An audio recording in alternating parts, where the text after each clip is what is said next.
Vivimos en un mundo de personas que hacen lo justamente necesario para vivir o sobrevivir. Entonces, en realidad es fácil o difícil ser destacados en nuestro medio con acciones que podemos hacer que son relativamente sencillas. La respuesta es sí. Es muy fácil destacarse en medio de tanta mediocridad. Y por eso, el desarrollar un capital de carrera hace que las personas mejoren notablemente no solo su capital de carrera, sino que en consecuencia mejoren notablemente sus ingresos. Eso es de lo que vamos a hablar el día de hoy. Y recuerden que en el episodio anterior, si no lo han revisado, por acá dejo un link al que puedan revisarlo. Revisamos y hablamos a grosso modo cuáles son esos 4 pasos que debo ejecutar o debo desarrollar para encontrar ese trabajo de nuestros sueños, para encontrar ese trabajo que nos hace levantar con entusiasmo todos los días y poder cumplir con ese sueño, con esa meta de tener ese trabajo deseado. Uno de esos puntos es construir el capital de carrera y por eso hoy vamos a revisar este punto en este podcast. Mi nombre es Sebastián Alba y como ustedes saben soy médico y emprendedor, pero además uno de los objetivos de este podcast y de este canal es poder darle información para que usted tenga un emprendimiento más liviano. Es decir, para que no cometa los errores que yo u otras personas, de las cuales tengo como referencias para hablar en este canal, han cometido previamente y que pues de verdad le pueden ayudar a usted para mejorar y ser más preciso al momento de su toma de decisiones en su emprendimiento. Aplica para cualquier industria y aplica para cualquier escenario. Sin embargo, pues voy a centrarme mucho en ejemplos que tienen que ver con mi profesión y que tienen que ver pues con lo que he hecho en los últimos 10 años. ¿Cómo desarrollo ese capital de carrera? ¿Cómo hago que ese capital de carrera en realidad tenga una repercusión positiva sobre mí? Bien. Y como les decía previamente, estamos en un medio de personas que simplemente hacen lo justo necesario para sobrevivir. Entonces, hacer acciones adicionales a eso básicamente nos va a empezar a hacer personas más visibles, nos va a destacar, ¿cierto? Entonces, una de las cosas para mejorar el capital de carrera es identifique cuál es esa habilidad. ¿Cuál es esa situación que usted tiene en lo que usted hace en el día a día para lo cual usted se considera realmente bueno, realmente teso? Eso es muy importante identificarlo. En los escenarios de contratación en nuestra empresa, obviamente yo hago parte activa de ese proceso de contratación porque es uno de los escenarios más importantes para nosotros, saber identificar y no solo eso, seleccionar personas apropiadas para nuestro equipo. Pero cuando hago esa pregunta a esas personas y a estos equipos de ¿para qué eres realmente bueno? En tu profesión, ¿en qué eres demasiado bueno? ¿Qué has encontrado en toda esa gama de lo que tú haces en tu carrera? Por ejemplo, si es una persona que trabaja en el escenario comercial o si es una persona que trabaja en la parte de diseño, si es una persona que trabaja en la parte de marketing o ha trabajado en el escenario de gerencia. Siempre les hago esa pregunta y es ¿para qué es usted muy bueno? ¿Para qué es usted muy buena? ¿Cuál es esa habilidad que usted identificó que dice definitivamente amo hacer esto? Y me sorprendo porque muchas veces no encuentro una respuesta de regreso. Es decir, muy frecuentemente no reflexionamos acerca de eso para lo que realmente somos buenos. Simplemente estamos haciendo acciones en el día a día, pero no estamos ni siquiera teniendo un análisis personal y vernos nosotros desde una perspectiva de afuera e identificar, venga, definitivamente soy muy bueno para esto. Y eso puede ocurrir por varios escenarios y uno de ellos tiene que ver con el exceso de humildad que nos han enseñado en nuestra cultura, que además es demasiado malo, es demasiado tóxico. El exceso de todo es malo, el exceso de humildad es malo, en el buen sentido. ¿Por qué razón? Porque eso de que no, sí, con mucha humildad yo hago esto, hace que menospreciemos esas habilidades para las que las personas han empezado a identificar, porque muchas veces nosotros mismos no nos damos cuenta, pero hay personas de nuestro entorno que empiezan a identificar esas situaciones para las cuales nosotros somos realmente buenos. Pero ese exceso de humildad, por ponerle un nombre o un culpable a ese escenario, que pueden ser varios factores, pero vamos a centrarnos en este, simplemente nosotros no lo vemos pasar. Simplemente nosotros no identificamos y no vemos lo que otras personas quizás están viendo con nosotros. Pero también a veces no contamos con la suerte de tener esas personas que pueden identificarlo y nos toca a nosotros mismos reflexionar y decir definitivamente soy muy bueno en esto. Hay cosas para las que yo digo, soy muy bueno en esto. Me encanta porque soy muy bueno en esto y me destaco muchísimo en eso. Pero no siempre fue de esa manera. Quiero contarles un pedazo de mi historia. Hace más o menos unos 7, 8 años estaba recientemente empezando a emprender, y hablo recientemente era que llevaba 1 o 2 años emprendiendo, explorando todo el tema del emprendimiento. Aún lo sigo explorando, obviamente cada vez voy aprendiendo más y corrigiendo más acciones. Pero en ese momento recuerdo que estábamos presentando una de nuestras aplicaciones que se llama Infusiones, que tenía en ese momento una atracción brutal, teníamos más de 200,000 usuarios, era una locura, una cantidad de infusiones se generaban mes a mes, creo que semanalmente estábamos generando más de 1 millón de infusiones en nuestra aplicación, era una verdadera locura. Ese momento fue increíble, pero se me acerca uno de mis mentores y me dice, Sebastián, tienes un producto, tienes una empresa brutal. Lo único que le falta a tu empresa es un director ejecutivo. Pues primero me emocioné cuando él me dice esta frase y me dice esta palabra de tienes algo increíble, pero luego yo digo, pero luego llegó el taponazo, ¿cierto? Llegó el golpe donde me dice, pero necesita un director ejecutivo. Pues yo me miré mi tarjeta de presentación y decía Sebastián Alba y abajo director ejecutivo. Y yo, venga, pero si aquí dice que yo soy el director ejecutivo, ¿por qué me está diciendo eso? Y él me dice, es que te falta construir, aquí llevándolo a las palabras que estamos hablando hoy, te falta construir capital de carrera y desarrollar las habilidades que necesita un director ejecutivo para llevar esta empresa al siguiente nivel. Yo te recomendaría que contrataras uno o desarrollar ese capital de carrera para ser ese director ejecutivo que la empresa necesitaba en ese momento. Fue un momento de verdad crucial para mi vida. Una de las mejores mentorías que yo he tenido en mi vida fue ese día. Me marcó para siempre porque me hizo ver la mediocridad que yo estaba creando alrededor de ese capital de carrera y que estaba simplemente dejando que las cosas pasaran, abusando de la buena suerte que estaba teniendo el proyecto y creyéndome que yo era muy buen director ejecutivo por lo que estaba pasando. Simplemente lo que estaba haciendo era abusando de mi suerte en ese momento, pero no tenía un capital de carrera completamente desarrollado para esa función específica que yo quería desarrollar. Me senté y reflexioné porque estaba en un punto también crucial de mi vida en donde yo estaba pensando en hacer una especialización clínica en mi profesión como médico o si definitivamente me iba a dedicar al tema del emprendimiento y qué iba a hacer allí. Entonces yo dije, ok, vamos a hacer las cosas bien, vamos a hacer este ejercicio de una manera profesional. Vamos a desarrollar el capital de carrera y tomé una de las mejores decisiones que he tomado en mi vida y no me arrepiento de ello y ahora y cada vez que pasan los días digo, gracias a la vida, gracias al universo, tomé esa decisión en ese momento. Recuerdo que estaba en Medellín en ese entonces, de inmediato me fui para la Universidad EAFIT, que es donde yo egresé como MBA, y pregunté como cuáles eran las maestrías o especializaciones o carreras que yo podía hacer para desarrollar esas habilidades de director ejecutivo. Y me recomendaron por mi profesión hacer un MBA o una maestría en administración de negocios. Yo dije, eso es. Duré 2 años estudiando en la Universidad de AFIT.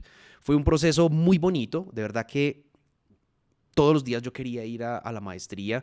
Yo no veía la hora que empezara las clases de la maestría porque aprendía muchísimo y como que todo se correlacionaba con lo que estaba haciendo. Entonces empecé a darme cuenta que eso me estaba gustando mucho, que no era mi pasión en un momento, como lo hablamos en el podcast anterior, pero que estaba encontrando algo para lo que realmente yo podía ser muy bueno, podía desarrollar habilidades increíbles. Entonces empecé a mejorar esa habilidad en dirección, empecé a tener metodología y me sorprendí muchísimo porque nosotros en medicina somos muy de la medicina basada en evidencia, de estudios, de publicaciones, de papers, una cantidad de cosas que buscamos nosotros como profesionales de la salud para tomar decisiones en el manejo de los pacientes o seguir guías de manejo. O sea, somos muy metodológicos, por decirlo de esta forma, y encontré que en la administración no difería mucho de eso y que también las cosas que se hacen tienen un método y que las cosas que se hacen además tienen unos estudios previos. Hay papers publicados que habían grandes revistas, así como lo habían en revistas de publicación indexadas en el área médica, también lo habían en la administración y eso me empezó a apasionar mucho más porque encontré la ciencia y la metodología detrás del emprendimiento, detrás de la administración. Para mí, hablo de mi percepción personal. En ese momento conocí un mundo completamente distinto al que desde mis 16 años había conocido como médico y como estudiante de medicina. Me cambió el mundo por completo, me cambió el panorama por completo. Y les reitero algo que les dije anteriormente, el cambiar de situaciones casi que de la noche a la mañana también te hace ver y explorar otras situaciones en las que puedes llegar a ser muy bueno. Entonces, ¿cómo empecé a construir mi capital de carrera? Pues tomé la decisión de hacer una maestría en administración de negocios porque quería ser el mejor administrador de negocios posible en lo que estaba haciendo. Pero también me llevó a ser muy juicioso en todo ese proceso de aprendizaje, ser muy juicioso en la maestría. Casi que todo lo empecé a aplicar a mi proyecto, a mi emprendimiento, para que obviamente tuviéramos un ejercicio ahí de crecimiento y de metodología en lo que ya estábamos emprendiendo, corrigiendo muchos errores, corrigiendo muchas acciones, estudiando y leyendo mucho. Empecé ávidamente a leer papers, a leer publicaciones. Me suscribí a una de las mejores revistas de negocios y de administración que hay en el mundo, que es el Harvard Business Review.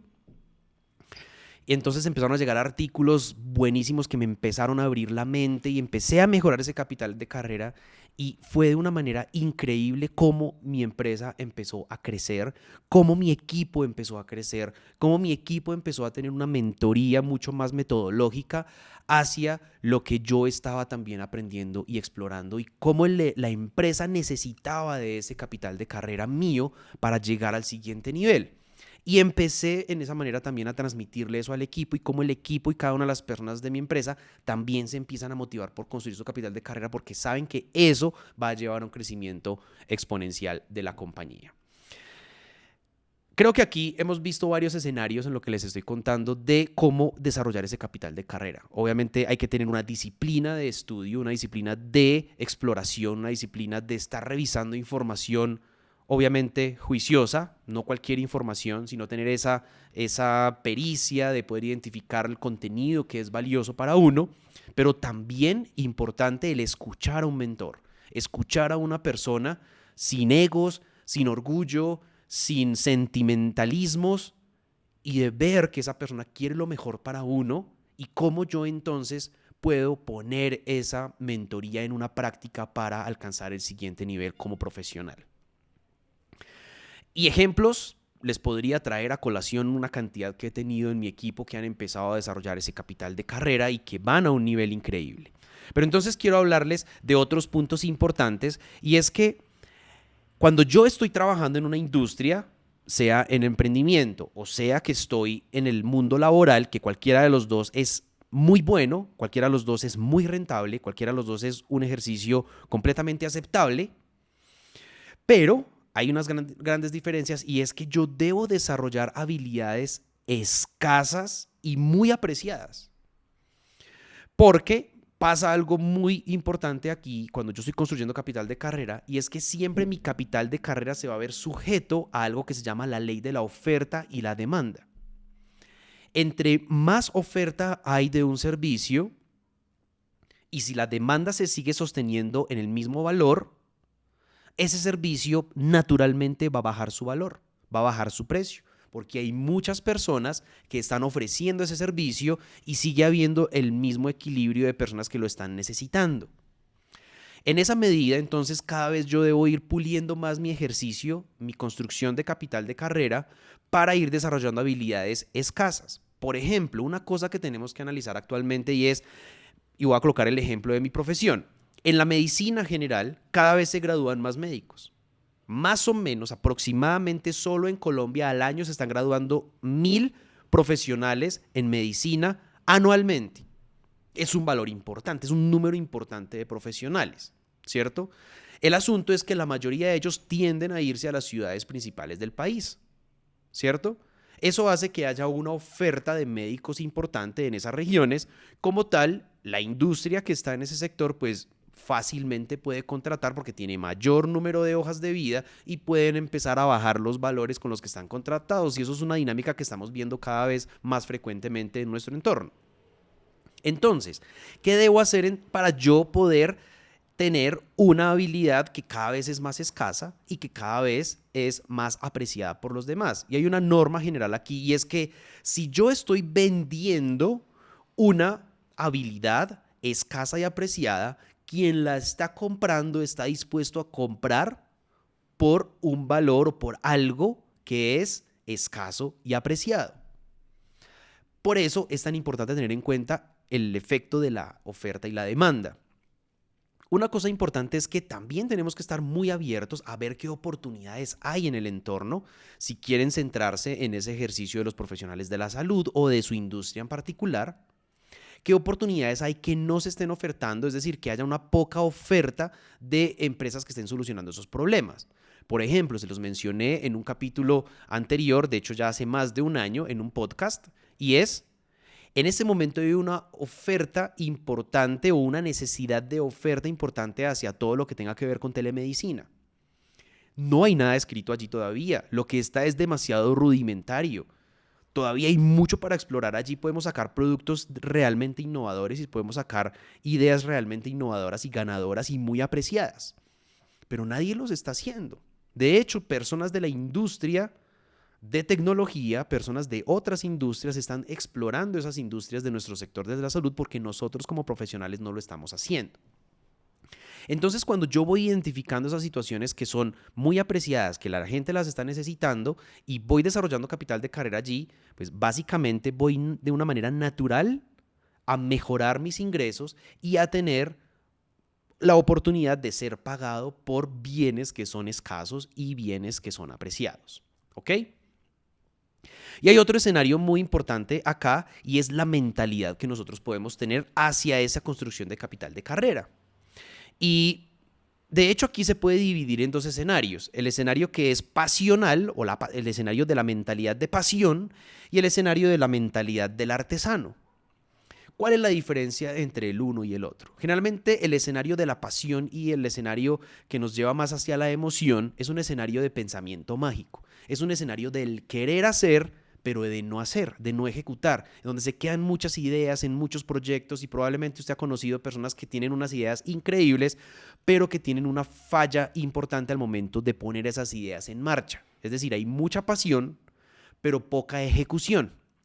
Entonces, ¿qué pasa en este escenario? Cuando la persona tiene ese escenario de pasión, generalmente son personas que usted las escucha con ese lenguaje de pensamiento mágico que está esperando que el universo conspire a favor de ella. O que siempre todo lo tiene que relacionar con cosas de que el universo conspiró y de que los astros se alinearon para que suceda tal escenario. Y eso no es así. Las cosas suceden cuando yo me planteo objetivos claros, a esos objetivos les pongo unos resultados a los que quiero llegar y a esos resultados los mido y veo qué tan lejos o qué tan cerca estoy de alcanzarlos. Si estoy lejos de alcanzarlo, pues debo modificar esos objetivos y esos resultados. Si estoy cerca de alcanzarlos, pues debo hacer unos pequeños ajustes. Y si los estoy alcanzando es porque voy en el camino indicado. Es decir, ahí no hay astros alineados, ahí no hay conspiraciones del universo hacia nosotros mismos. Creo que podemos dejar un poco ese ego de que el universo conspira a favor de una sola persona. Entonces ahí, en la otra mentalidad, que es la mentalidad del artesano, es donde nosotros nos centramos y decimos: ok, ¿qué es lo que yo voy a hacer por ese universo? ¿Qué es lo que yo voy a poner encima en esta mesa de negociaciones con el universo? ¿Qué es lo que yo voy a sacar? ¿Cuál es mi producto? ¿Cuál es mi habilidad? ¿Cuál es mi servicio que voy a poner en mi entorno para dar una propuesta de valor? Cuando yo pongo esa propuesta de valor y digo, esta propuesta de valor se va a ejecutar de esta manera y voy a plantear estos objetivos, eso se llama una mentalidad de artesano. Es una mentalidad sensata y aterrizada a lo que queremos hacer.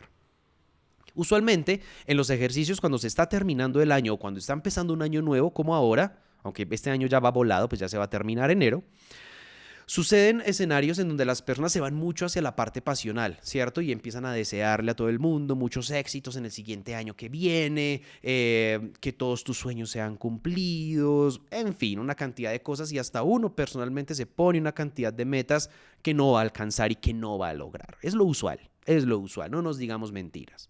Pero hay un escenario importante aquí y es que no hay necesidad de plantearnos muchas metas. No hay necesidad de decir, quiero construir mi capital de carrera, este año tengo que hacer un MBA y además de eso voy a hacer un doctorado y voy a montar 3 emprendimientos. No, porque no va a alcanzar absolutamente nada con todo eso.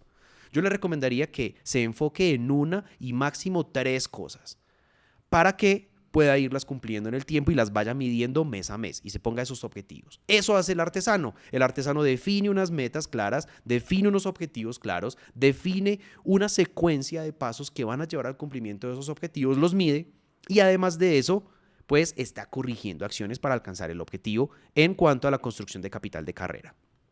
Entonces quiero que tengamos eso presente. Una de las cosas es, tenga en cuenta que para mejorar el capital de carrera tenemos que desarrollar habilidades que son escasas y muy apreciadas. Y aparte de eso, debemos de tener en cuenta que siempre esas acciones o esas habilidades que estoy desarrollando van muy de la mano de la ley de la oferta y la demanda y que para eso, pues lo que debo tener en cuenta es tener un cambio de mentalidad. Y ese cambio de mentalidad me lleva a no ser muy pasional y no tener pensamiento mágico y plantearme cosas que no voy a alcanzar, sino plantearme muy bien objetivos claros, objetivos definidos y cumplirlos, medirlos, irme midiendo ojalá semana a semana en qué tan cerca o qué tan lejos estoy de ese objetivo. Bien. Finalmente, quiero hablarles de un punto importante en todo esto y es que a medida que yo quiero ir desarrollando mi capital de carrera, y eso lo vemos nosotros en todas nuestras profesiones, ¿cierto? Si soy médico, pues, y estoy trabajando en emergencias, pues cada vez que veo más pacientes de emergencias y pues estoy obviamente estudiando y repasando el método que hay detrás de la atención de esos pacientes de emergencias, pues voy teniendo algo que se llama práctica deliberada. Es decir, entre más voy practicando, entre la teoría y la práctica, pues voy sumando mucho capital de carrera. La otra pregunta es, ¿este capital de carrera que estoy construyendo me está llevando a que la ley de la oferta y la demanda me posicione de una manera mejor o simplemente estoy perdiendo mi tiempo? Y es una pregunta que finalmente quiero que usted se haga allí donde está en este momento. Y es, en mi trabajo actual, ¿estoy construyendo capital de carrera? ¿Estoy ejecutando esos escenarios que acabo de revisar? Pero también hágase la pregunta y es, ¿tengo los 4 elementos de ese trabajo que hace que las personas tengan el trabajo de sus vidas, el trabajo soñado? Ya no me estoy preocupando tanto por mis pasiones, sino que estoy preocupándome por crecer profesionalmente en este trabajo. Ese trabajo me genera a mí la oportunidad de tener autonomía en las decisiones que tomo, pero también en el manejo de mi tiempo. Ese trabajo me está permitiendo a mí, aparte de tener autonomía, poder aportarle para que la empresa o el lugar en donde estoy alcance el siguiente nivel. Estoy siendo escuchado. Tengo las conexiones suficientes en mi trabajo, con mi equipo de trabajo o con mis colegas o con mis pares o con mis mentores. Tengo una buena conexión para poder seguir construyendo un escenario de crecimiento personal. Acá, si la respuesta es no, la invitación es a que renuncie a ese trabajo y busque un lugar en donde pueda encontrar esos 4 puntos, porque quiero que usted sea feliz y porque son los puntos que se han encontrado que hacen que las personas sean felices en su trabajo. Si la respuesta es que tengo algunos, pero no tengo otros, pues sopese. Sopese la necesidad de buscar eso que usted quiera hacer perfecto todos los días. Y si definitivamente usted está en el lugar adecuado, como muchos de nosotros, en ese lugar en donde tiene la oportunidad de construir capital de carrera, que es autónomo, que conecta muy bien con su equipo de trabajo, tiene relaciones sanas y que aparte de eso usted está aportando al crecimiento de la compañía y esa compañía le retribuye a usted ese crecimiento en crecimiento personal y también de sus ingresos, está en el lugar indicado. Hágase esa reflexión y tome una decisión en su vida. No espere que pasen más años allí. No espere que pasen más años haciendo lo mismo que no lo hace feliz. Creo que esos elementos y estos tips que hemos revisado son muy valiosos para lo que nosotros podemos llegar a tener en mente. No tenga miedo. Siga viendo los contenidos de este canal y verá que va a tener herramientas suficientes para emprender o buscar ese trabajo de sus sueños. Mi nombre es Sebastián Alba y estoy aquí para apoyarle y darle esos tips que me han llevado a mí a hacer las cosas de una manera mejor, para que no cometa los mismos errores que yo he cometido emprendiendo. Lo invito a que se suscriba a este canal y nos vemos en un siguiente episodio. Un abrazo.